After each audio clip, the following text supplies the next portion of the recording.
नमस्कार, big debate में आपका स्वागत है। रुक करते हैं खबरों की ओर। मुख्यमंत्री मोहन यादव ने राहुल गांधी की शक्ति वाले बयान पर उन्हें जमकर घेरा। मुख्यमंत्री ने कहा कि राहुल गांधी ने हिंदू धर्म की समझ नहीं होने और ना ही उन्हें लोकतंत्र की समझ है। इस बयान को लेकर अब सियासत काफी गर्म हो गई है। इसी पर चर्चा करें उससे पहले देख लेते हैं रिपोर्ट। देखो, बड़ा दुर्भाग्य के साथ कहना पड़ा, राहुल गांधी को ना हिंदू धर्म की समझ है ना लोकतंत्र की समझ है। तो सुना आपने, क्या कुछ कहना है मध्य प्रदेश के सीएम मोहन यादव का। दरअसल भारत जोड़ो न्याय यात्रा का रविवार को मुंबई में समापन हुआ था। इस दौरान राहुल गांधी सभा को संबोधित कर रहे थे। उन्होंने कहा कि बिना ईवीएम के नरेंद्र मोदी चुनाव नहीं जीत सकते हैं। बस राहुल का ये बयान देना था और उसके बाद से सियासत का सिलसिला शुरू हो चुका है। राहुल गांधी के बयान के बाद मध्य प्रदेश के सीएम मोहन यादव ने राहुल को आड़े हाथों लिया। मध्य प्रदेश के सीएम डॉक्टर मोहन यादव ने पलटवार किया है। सीएम यादव ने कहा कि राहुल गांधी को न हिंदू धर्म की समझ है और न ही लोकतंत्र की।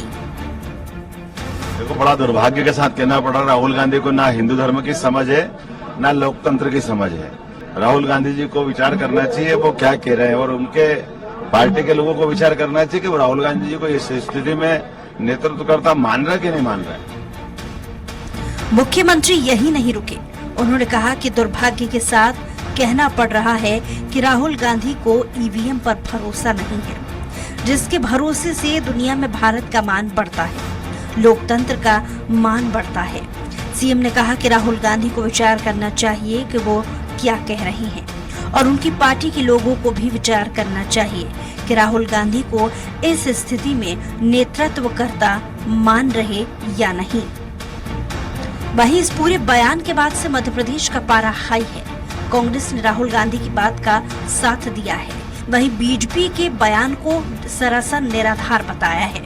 कांग्रेस का कहना है कि राहुल गांधी जो भी बोलते हैं सोच समझकर बोलते हैं। बीजेपी बैलेट पेपर से चुनाव क्यों नहीं कराना चाहती। ईडी, सीबीआई और इनकम टैक्स, यही तो उनकी शक्तियां हैं।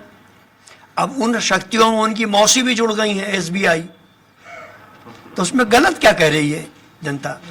कांग्रेस भी यही कह रही है कि इन एजेंसियों के दम पर ही तो भारतीय जनता पार्टी लोकतंत्र को लूट रही है। खैर, ये पहला मामला नहीं है जब राहुल गांधी को धर्म को लेकर और ईवीएम को लेकर बयानबाजी हुई हो। इससे पहले भी कई मर्तबा इस तरह का वार पलटवार देखने को मिलता रहा है। ऐसे में देखने वाली बात ये होगी कि ईवीएम और धर्म को लेकर मचा घमासान आखिर कहां जाकर रुकता है। सलमान खान, स्वराज एक्सप्रेस। और इसी मुद्दे पर चर्चा करने के लिए खास पैनलिस्ट हमारे साथ जुड़े हुए हैं। गुंजन चौक से हैं, बीजेपी प्रवक्ता हैं, योगेंद्र सिंह जादव जी हैं, कांग्रेस प्रवक्ता हैं, और आशीष दुबे जी हैं, वरिष्ठ पत्रकार हैं। आप तीनों लोगों का बहुत बहुत स्वागत है स्वराज एक्सप्रेस में। जिस तरह से देखा जाए गुंजन जी, बीजेपी इस पूरे मुद्दे को लेकर, शक्ति वाले मुद्दे पर, हमने कल भी देखा कि मोदी जी ने मंच से कहा कि शक्ति हम ऐसा नहीं होने देंगे, हम वैसा नहीं होने देंगे। लेकिन यहाँ पर इस मुद्दे को इतनी हवा क्यों दी जा रही है? हालांकि ये सभी जानते हैं उस शक्ति से उनका तात्पर्य वो नहीं था जो दिशा दी जा रही है या जो दिखाया जा रहा है। सभी को पता कि शक्ति की वो बात कर रहे थे। फिर इसमें जो मुद्दे आज के समय में जो लोकसभा चुनाव आ रहा है, नजदीक है, सभी लोग राह ताक रहे हैं कि इस बार किसकी सरकार बनेगी। विकास के मुद्दे होने चाहिए, महंगाई के मुद्दे होने चाहिए, अपने कामों के मुद्दे होने चाहिए। वहां पर ये शक्ति शक्ति शक्ति, इसका कोई कहीं लग रहा है कि एक्चुअली एग्जिस्ट करती है ये चुनाव में, ये चीज कहीं पर लोगों पे इसका कोई फर्क पड़ता है या लोगों में इस इंटरेस्ट है इस शक्ति में? कई वर्षों से राहुल गांधी जी और कांग्रेस हमारी भारत की जनता की आस्था और विश्वास के साथ खिलवाड़ करती आ रही है, अपमान करती आ रही है।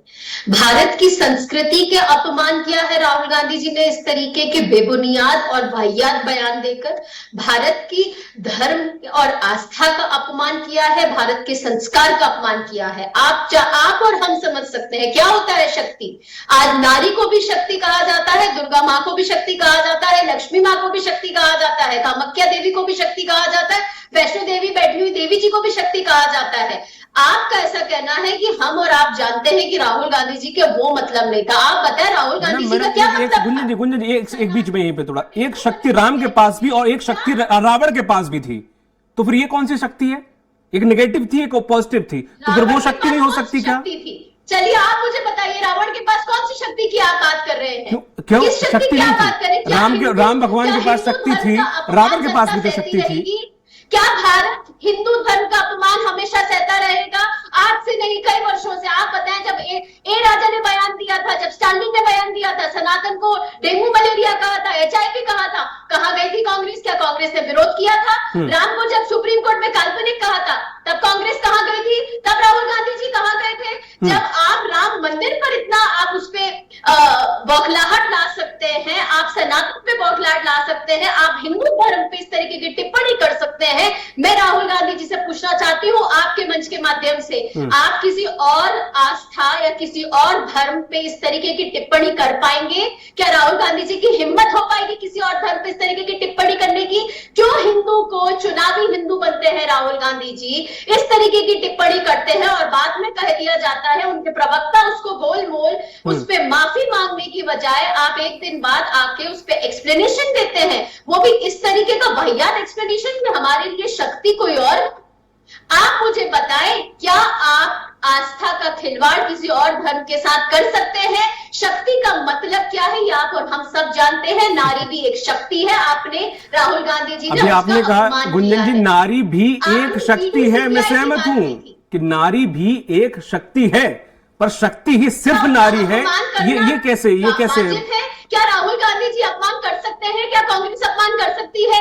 क्या सनातन को डेंगू मलेरिया बोलना सही है, वाजिब है? तब प्रदर्शन करना चाहिए, तब प्रदर्शन करना चाहिए था, तब प्रदर्शन करने चाहिए था। मैं तो क्या कोर्ट की शरण भी लेनी चाहिए थी इस मुद्दे पर, आखिर कहा कैसे? इस तरीके की टिप्पणी राहुल गांधी जी की और कांग्रेस की अब भारत की जनता नहीं सहेगी। अब भारत की जनता इसमें बिल्कुल भी नहीं सहन करेगी। भारत की जनता अब जागरूक है, भारत का हिंदू जिस पार्टी के लोगों ने ये सब कहा था मैडम, आपने ईवीएम पे बात की, आपने दूसरे बात की, उन्होंने ईवीएम पे बोला, उन्होंने ईडी सीबीआई को बोला। क्या संवैधानिक संस्थाओं पर आरोप प्रत्यारोप लगाना उनका वाजिब है? क्या हिमाचल में इस तरीके ईवीएम मशीन से इलेक्शन नहीं हुए थे? क्या इलेक्शन कमीशन पे इस तरीके के आरोप लगाना वाजिब है? क्या मीडिया में आरोप लगाना वाजिब है? ठीक है, ये सहमत हूं मैं यहाँ पे। गांधी जी या कांग्रेस की हार होती है तो वो ED, CBI, EVM, election commission और मीडिया पे आरोप प्रत्यारोप में लगाते हैं। अपनी हार को स्वीकारना सीखे। राहुल गांधी जी के बयान में अगर आपका कहना है कि उनका ये मतलब नहीं था, तो आप मुझे बताएं, जो आलू को सोना बना दे, क्या उनका वो मतलब था? मैडम जैसे ये कुछ आलू का सोना, वो मतलब था? गुंजन जी ये देखिए, वो ठीक है, आप डिबेट में ये चीज बोलती है, फ्लो में अच्छी भी लगती है, थोड़ा सा चटपटापन आ जाता है, अच्छी बात है। लेकिन जो आलू का जो है, और वो जो मोदी जी का था कि 15 करोड़ सबको देंगे, सिमिलर है। कोई इसके पीछे का सेंटेंस नहीं बताता है कि इसके पीछे की पूरी लाइन क्या थी। जैसे कांग्रेस वाले कहते हैं कि मोदी जी ने कहा 15 करोड़ सबके खाते में आएंगे, वैसे आप बोलते हैं उन्होंने कहा आलू से सोना बना देंगे। इसके पीछे की पूरी लाइन थी, जब आप पूरी लाइन बोलेंगे तब समझ में आएंगे। तो मोदी जी की गारंटी जमीनी तौर पर कर देते हैं मोदी जी। यही फर्क है। आप राहुल गांधी जी की तुलना मोदी जी से ना ही करें तो बेहतर है। तुलना कहाँ की मैंने? राहुल गांधी की तुलना हमारे यशस्वी तुलना काम मेरा काम नहीं है मैडम, वो तो जनता का काम है। बेहतर है। राहुल गांधी जी की जो बयानबाजी है उसका हम खंडन करते हैं। हिंदू समाज की तरफ से हम खंडन करते हैं, भारत की जनता की तरफ से हम खंडन करते हैं। और अब भारत की जनता उनके इतने बेबुनियाद बयान, उनकी इस बातों का अपनी आस्था पर बिल्कुल भी टिप्पणी सहन नहीं करेगी। ठीक है, योगेन जी, क्यों करते भैया आस्था के साथ खिलवाड़? क्यों सनातन और धार्मिक की चीजों को क्यों छेड़ते हैं? क्यों राहुल गांधी को ऐसी लाइन आप पकड़ा देते हैं जैसे अर्थ का अनर्थ हो जाता है? थोड़ा सिंपल वाला हिसाब किताब रखा करिए। देखिए, धार्मिक होना अलग चीज है और सांप्रदायिक होना अलग चीज है। हिंदुस्तान में एक धर्म है और पूरी दुनिया का वही धर्म है, और वो सनातन धर्म है। और सनातन धर्म दुनिया को यही संदेश देता है। उदार चरुटा नाम वसुधैव कुटुंबकम की संस्कृति इस देश की संस्कृति है। दया, करुणा और मैत्री त्रिवेणी में जो दाम बसा हुआ है वो सनातन धर्म है। और सनातन धर्म के संबंध में बहुत स्पष्ट सोच है कि जहां पर सद्भाव है, जहां भाईचारा है, जहां भातृत्व है, जहां ममता समता की भावना है, जहां करुणा है, वही हिंदुस्तान नहीं संपूर्ण संसार में सनातन धर्म है। और दुनिया के तमाम संप्रदायों को सनातन धर्म से जोड़ने का प्रतिशत प्रयास किसी ने नहीं किया, किसी को नहीं करना चाहिए। रहा चुनाव का सवाल, तो जैसे जैसे लोकसभा का चुनाव पास में आएगा। हिंदुस्तान में भारतीय जनता पार्टी जो विगत 10 वर्षों से इस देश की सत्ता पर है, युवाओं पे रोजगार की बात नहीं करेगी, किसानों की बात नहीं करेगी, देश में कितने कारखाने बंद हुए हैं, कितने कारखाने नए इस देश में चलना चाहिए, कितने विश्वविद्यालय इन्होंने बनाए हैं, इसकी बात नहीं होगी। नोटबंदी पे इस देश की अर्थव्यवस्था को बर्बाद कर दिया गया, जीएसटी के माध्यम से इस देश के छोटे कारोबारियों के कारोबार को ठप कर दिया गया, इस पर बात नहीं होगी। हिंदुस्तान में किसी न किसी तरह से इस राष्ट्र में सांप्रदायिकता के सहारे अपनी महत्वाकांक्षाओं को पूर्ण करने वाली राजनीतिक विचारधारा इस देश की सत्तासीन सत्ता होने के बाद 10 वर्षों के बाद भी आज देश में केवल धर्म और संप्रदाय की बात को करके इस राष्ट्र के मूल मुद्दों से भटकाने का काम करती है। अगर देश के अंदर संविधान पर कोई खतरा हुआ, इस देश की लोकतांत्रिक आत्मा पर कोई कुटाराघात हुआ, इस देश के संविधान से प्रदत्त निष्पक्ष न्यायपालिका, निष्पक्ष निर्वाचन आयोग, निष्पक्ष तमाम देश की सुरक्षा एजेंसियों पर कोई प्रश्न चिन्ह हुआ और उसको कोई खतरा हुआ, तो हिंदुस्तान के विपक्ष का यह दायित्व है कि इस राष्ट्र को बचाने के लिए, इस देश के लोकतंत्र को बचाने के लिए, इस देश के संविधान को बचाने के लिए हमें मुद्दा उठाना पड़ेगा, हमें का निर्वहन करना पड़ेगा। लेकिन आपको ऐसा लगता है कि हमेशा हम भावनाओं के साथ खिलवाड़ करते हैं। तो मैं आपको बता देना चाहता हूं कि ये ईवीएम वाला मुद्दा हिंदुस्तान के अंदर सबसे पहले अटल बिहारी वाजपेयी और सुब्रमण्यम स्वामी जी ने उठाया था, लाल कृष्ण आडवाणी जी ने उठाया था। और रहा हिंदुस्तान के अंदर आदरणीय राहुल गांधी जी का, तो राहुल गांधी जी को धर्म आता है, राहुल गांधी जी को धर्म का क्रियान्वयन किस तरह करना चाहिए। वे जानते हैं कि धर्म की आत्मा करनी के धारण में है और जो कर्म का धारण करता है वही धर्म है। और हिंदुस्तान की जनता की आवाज को उठाना, देश के युवाओं की आवाज को उठाना और देश के हित में संकल्प के साथ काम करना, ये राहुल गांधी जी का संकल्प है। बस योगेंद्र जी थोड़ा सा ठहर जाइए, धर्म होना चाहिए। आप तो बिल्कुल एकदम ऐसे चल पड़े कि सुन ही नहीं रहे, बिल्कुल एकदम रटी है आप भी, कांग्रेस के प्रवक्ता भी कुछ ऐसे ही हो गए। इसमें से कई चीजें ऐसी थी यहाँ योगेंद्र जी, यहाँ ठीक है आपने बातें अपनी रख दी, मैंने मौका भी दिया, बीच में टोका टाकी नहीं किया आपको। यहाँ मुद्दा यहाँ बात शक्ति की हो रही थी कि ऐसे हमेशा कांग्रेस की तरफ से ही क्यों निकलते हैं ऐसे स्टेटमेंट जिन पर देश में खेड़ा खड़ा होता है। आपने बिल्कुल सही कही, करुणा, भाव, दया ये हमारे कुछ स्तंभ है हमारे, तो इसका मतलब है हमारे धर्म के स्तंभ है तो कुछ भी करोगे, कुछ भी बोलोगे, हम करुणा और दया ही करते रहेंगे। कभी और विशेष समुदाय के ऊपर कभी आप क्यों टिप्पणी नहीं करते? उनका तो कभी सब्जेक्ट तक नहीं उठाते, टिप्पणी तो बहुत दूर की बात हुई। क्यों भाई? आप हिंदुस्तान के अंदर मैं आपकी विकास की वाली बात पे आ रहा हूं, मैं बिल्कुल, आपने जो बाकी मुद्दे भी कहे इन पे बात क्यों नहीं होती, बात मैंने भी शुरुआत में कही। वो माता के बीफ कंपनियों से आप साउथ से कुछ स्टेटमेंट आते हैं, कुछ पार्टी से स्टेटमेंट आते हैं, आप लोग हमें से चुप्पी साध जाते हैं भाई, क्यों? फिर आप ये कहते हो कि हम भी सनातन है। भाई सनातन हो तो सनातन की बेइज्जती होते हुए कैसे सह लेते हो? वो माता भी हमारी शक्ति है। नहीं, मैं वही तो बोल रहा हूँ, भी हमारे सनातन धर्म की पहचान नहीं, मेरे कहने का मतलब, अभी आपने कहा राहुल गांधी भी सनातनी है और जनेऊ बनेऊ भी पहनते भी है, देखा भी है, मंदिर भी जाते हैं, तो जब सबको सनातनी है तो फिर ऐसे वाले स्टेटमेंट को सह कैसे जाते हैं वो लोग? और आपकी पार्टी खंडन तक नहीं करती है, किया क्या? भाई सनातन बस अपने आप को अलग कर लेते हैं।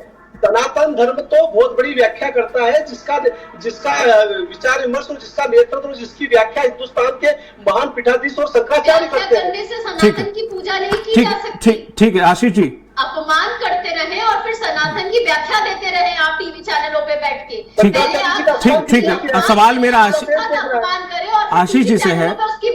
ठीक है, मेरा सवाल आशीष जी से। आशीष जी, एक होता है कि इस मुद्दे का चुनाव से दो सवाल है मेरे आपसे, जो कि मैंने भी कहा, जो गुंजन जी से पूछा था कि आज के समय में जो चुनाव नजदीक है, लोग पढ़े लिखे लोग हैं, आजकल अर्थव्यवस्था, विकास और इन सब तमाम चीजों की, शिक्षा, रोजगार, इन सब की बातें सुनना चाहते हो, उसी में इंटरेस्ट रखते हैं, लोकसभा चुनाव है तो ये ठीक है। इसका भी सवाल कि इस वक्त ऐसे मुद्दों को रखना कितना सही है या वाजिब है। ठीक है, बीजेपी का अपना प्रोपेगेंडा होगा, कांग्रेस का अपना होगा। और दूसरा में यह है कि शक्ति को लेकर कांग्रेस पार्टी हमेशा कुछ ऐसे शब्द क्यों उठाती है या फिर उनसे उठ जाते हैं जिनका मतलब फिर बाद में बहुत निकलता है और हमेशा ये पार्टी घिर जाती है। देखिए, राहुल गांधी ने जो बोला है, निश्चित तौर पर उनका जो मैं समझ पा रहा हूं कि वो ये आशय तो रहा ही नहीं होगा। और दूसरी बात, उन्हें यह भान भी नहीं रहा होगा कि वो जो बोल रहे हैं इसका असर क्या होगा। ये दोनों ही चीजें उनके साथ हुई है। तीसरी बात यह है कि वो अपना भाषण देते देते वो जिस संदर्भ को उठाया था उन्होंने कि एक कांग्रेस नेता ने जो भाजपा में गया उसने रोते हुए सोनिया गांधी से कहा कि उस शक्ति से मैं नहीं लड़ सकता, इसलिए वो ये बात उसका रेफरेंस ये था। लेकिन उसके बाद वो अचानक दार्शनिक हो गए और वो हिंदू धर्म और वो सब चीजें बीच में ले आए। वरना तो वो भाषण उनका प्रभावशाली था कि राजा की जो क्या बोला था वो आत्मा या क्या है वो शक्ति ठीक था। तो वो जो दार्शनिकता का जो उनमें अचानक पुट आ जाता है कई भाषणों में जो होने लगा है उनका, ये अनर्थ करता है और इसका नुकसान चूंकि उनके मुंह से निकला है तो इसमें उनको कोई भी रियायत तो ऐसे मिलेगी नहीं, और खासतौर पे तब जब उनके सामने भाजपा जैसी एक चुनाव की मशीनरी है तो ये तो संभव ही नहीं है। तो अब उसका कैसे वो उसका जस्टिफाई करते हैं या कैसे उसको उस चीज से निकलते हैं, ये कांग्रेस पर है। हालांकि उनका बयान भी है कि उनका आशय ये नहीं था, तो मैं यही मानता हूं उनका आशय नहीं था, लेकिन उनको भान भी नहीं था कि इसका मतलब क्या होगा। सही है। तो ये दोनों चीजें हो गई। ठीक है। तो ये तो एक बात हुई। और भाजपा जैसे मतलब जैसे उनके मुकाबले भाजपा ही नहीं नरेंद्र मोदी जैसा एक चतुर नेता है, तो ये हर चीज को इनको समझना पड़ेगा कि ये किस तरह से, और ये पिछले चुनाव में भी इनकी कुछ बातों से ही सारा गड़बड़ चुनाव जो है कांग्रेस का डिरेल हुआ था।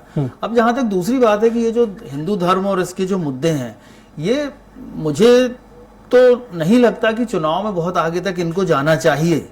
ये चले जाएंगे या इनको ले जाया जाएगा ये एक अलग कला हो सकती है, लेकिन जो मुद्दे हैं वो बुनियादी हैं जिन पर बात हो जाती है तो ज्यादा अच्छा होता है। और खास तौर पर ये देश का आम चुनाव है, लोकसभा का चुनाव है, तो इसमें बुनियादी मुद्दों पर साथ साथ बात होगी तो ज्यादा बेहतर होगा। जैसे युवाओं की आपने बात की कि वो इस बारे में कितना सोचते हैं, क्या सोचते हैं, तो मुझे नहीं लगता कि ऐसा युवा सोचते होंगे कि ये हिंदू धर्म, सनातन धर्म और ये इन सब चीजों की व्याख्या में फंसे।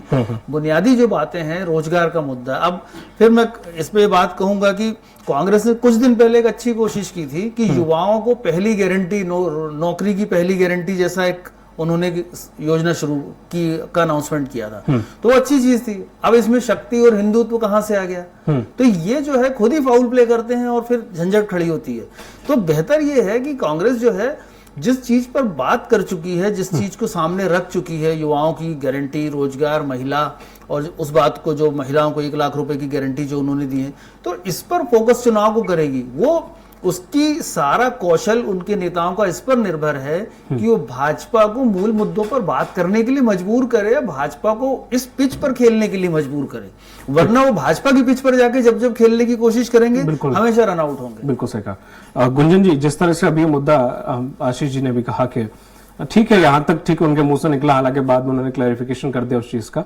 क्या अब ये आगे भी एग्जिस्ट करेगा, आगे भी खींचा जाएगा, आगे भी ये रखा जाएगा? कभी कभार होता है कि हाँ भाषण में कुछ नेता बोल देते हैं, उन्होंने ऐसा भी कहा था। क्या अभी इसी चीज को लेकर हम आगे बढ़ते रहेंगे? क्योंकि लोकसभा चुनाव नजदीक, हम बीजेपी से और कुछ भी सुनना चाहते हैं, जनता कुछ और भी चाहती है, कुछ और भी सुनना चाहती है। इसलिए भारतीय जनता पार्टी की अगर मैं बात करूं, हमारे यशस्वी प्रधानमंत्री जी ने 4 वर्गों की बात करी है और सिर्फ 4 जाति की बात करी है, महिला, युवा, गरीब और किसान। तो महिलाओं को सशक्त बनाना हमारा एजेंडा है, गरीबों का कल्याण हमारा एजेंडा है, किसानों का उत्थान हमारा एजेंडा है और युवाओं को स्वावलंबी बनाना हमारा एजेंडा है। और भारतीय जनता पार्टी अपने इस एजेंडे पे लगी हुई है। भारतीय जनता पार्टी के लिए चुनाव एक विकासवाद का मुद्दा है, कांग्रेस की तरह परिवारवाद का मुद्दा नहीं है। भारतीय जनता पार्टी के लिए चुनाव देश बचाने का मुद्दा है, कांग्रेस की तरह अपने अपने बेटे बचाने का मुद्दा नहीं है। भारतीय जनता पार्टी के लिए चुनाव ढंग से करने का मुद्दा है, कांग्रेस की तरह भंग में यकीन रखने का मुद्दा नहीं है। इस तरह आप अखबार अगर खोलते होंगे तो आपको सिर्फ एक खबर आजकल दिखती होगी कि कांग्रेस के कार्यकर्ता ने कांग्रेस को त्यागा। तो ये दिखाता है कि कांग्रेस जो विभाजन का एजेंडा लेके चले थे राहुल गांधी जी, जातिगत जनगणना का एजेंडा दोबारा लेकर आए थे राहुल गांधी जी, तो ये दिखाते हैं कि जो वो विभाजन की राजनीति करना चाहते हैं, कभी धर्मों के नाम पे, कभी जाति के नाम पे, ये उन्हीं पे उल्टा पलटवार हो चुका है। और अब कांग्रेस पूर्ण रूप से स्वयं में विभाजित पार्टी है। अब एक ऐसी पार्टी है जिसका अस्तित्व खतरे में है, एक ऐसी पार्टी है जिसका वजूद खतरे में है, एक ऐसी पार्टी है जिसको जनता अब बहिष्कार कर रही है, जनता जिसको अब हटा रही है। जिस तरह आपने देखा मध्य प्रदेश, राजस्थान, छत्तीसगढ़ में जो करारी हार कांग्रेस को देखने को मिली है 2023 के चुनाव में, वो दर्शाती है कि इनका असली चाल, इनका असली चरित्र, इनका असली चेहरा कांग्रेस का अब जनता जाग चुकी है ठीक है। कि वही पार्टी है जिसके पास नेता नहीं बचा है, नीयत नहीं बची है, नीति नहीं बची है, और जिस पार्टी के पास ये नहीं बचेगा उस तरीके के बयान आना बहुत स्वाभाविक है। बेबुनियादी इस तरीके के घटिया बयान आना बहुत स्वाभाविक है, वो भी एक शीर्ष नेतृत्व से। आप उन्हें प्रधानमंत्री के तौर पर कांग्रेस पार्टी लाती है। अब गुंजन जी बचे क्या, खाली कर दिया आपने कांग्रेस। कांग्रेस पार्टी को निंदा करनी चाहिए।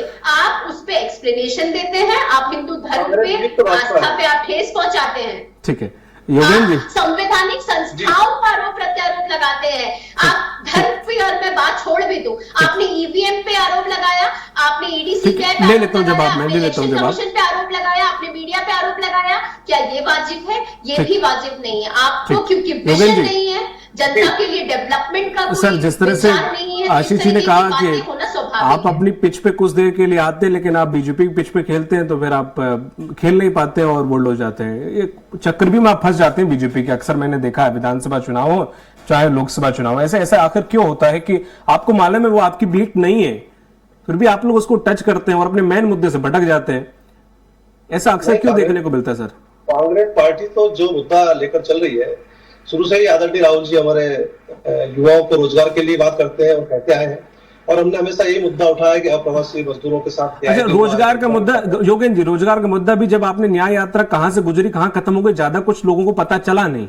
ये वाली जो सेकंड वाली थी, फर्स्ट वाली में तब भी थोड़ा सा हाहाकार हुआ, लेकिन बी ऑनेस्ट, जहां भी हमने बात करी है, मैं जनता की ही राय रख रहा हूं आपसे, लोगों को नहीं पता। अगर कुछ लोगों से भी पूछ लो कोई यात्रा निकली थी राहुल गांधी, उन्हें ये भी नहीं पता कि यात्रा निकली थी, लेकिन उस भी यात्रा में हमने जैसे भी जो भी फुटेज देखे उसमें ज्यादातर हमने यही देखा, हाँ भाई तुम ओबीसी हो तो गाड़ी के ऊपर चढ़ाओ, तो फिर बोनेट पे आ जाओ, ओबीसी नहीं हो तो नीचे रहो, ऐसे करके विजुअल थोड़ा मीडिया में ज्यादा प्रसारित हुए।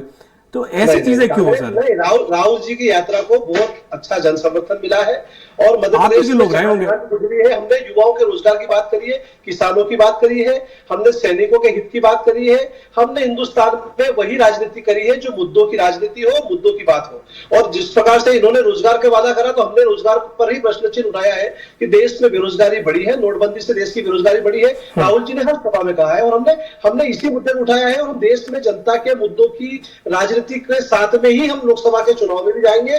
और जहां तक महिला को जातीय बिरादरी के बारे में भारतीय जनता पार्टी ने कहा, तो हमने कहा है कि मणिपुर में महिलाओं के साथ अत्याचार हुआ है, देश ने देखा।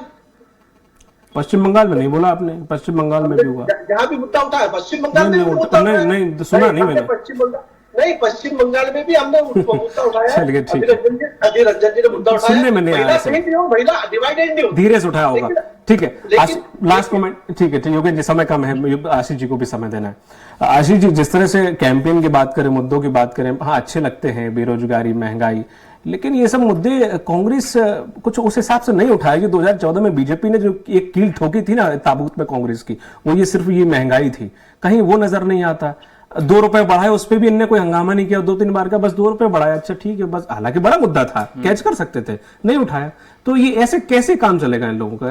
लोकसभा चुनाव के लिए तैयार है? नहीं, सही बात है। वो देखिए, कांग्रेस को वो रिदम हासिल करनी होगी चुनाव लड़ने की, एक पूरी मशीनरी और प्रक्रिया को उन्हें मजबूत करना पड़ेगा, क्योंकि जो देश की जो नब्ज है उसको समझने की कोशिश, हालांकि कई तरह के राजनीतिक पंडित भी इसको समझ नहीं पा रहे हैं, चीजें बहुत तेजी से बदलती हैं, हर दिन बदलती हैं, हर दिन मुद्दे बदल दिए जाते हैं, तो इसलिए। लेकिन महंगाई, रोजगार, किसान, महिलाएं, ये एक मूल मुद्दे हैं।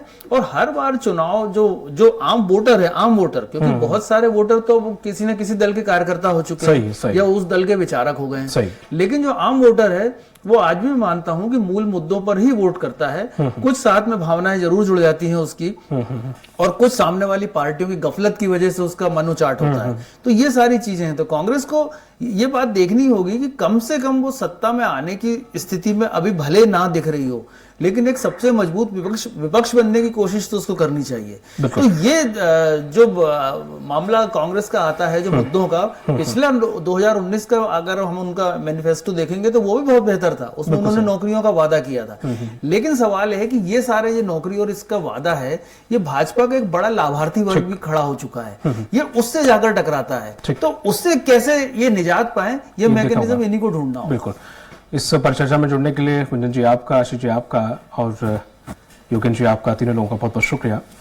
तो जिस तरह से देखा जाए लगातार बीजेपी शक्ति वाले मुद्दे को बनाने की कोशिश कर रही है, चाहे फिर वो मुख्यमंत्री हो चाहे वो प्रधानमंत्री हो, लेकिन अगर रियलिटी में ऑन फ्लोर ये चीजें देखा जाए तो जनता के बीच हो सकता है कि बीजेपी के बीच जरूर एग्जिस्ट करते हो, जनता के बीच इस प्रकार के मुद्दे ज्यादा हावी नहीं होते हैं।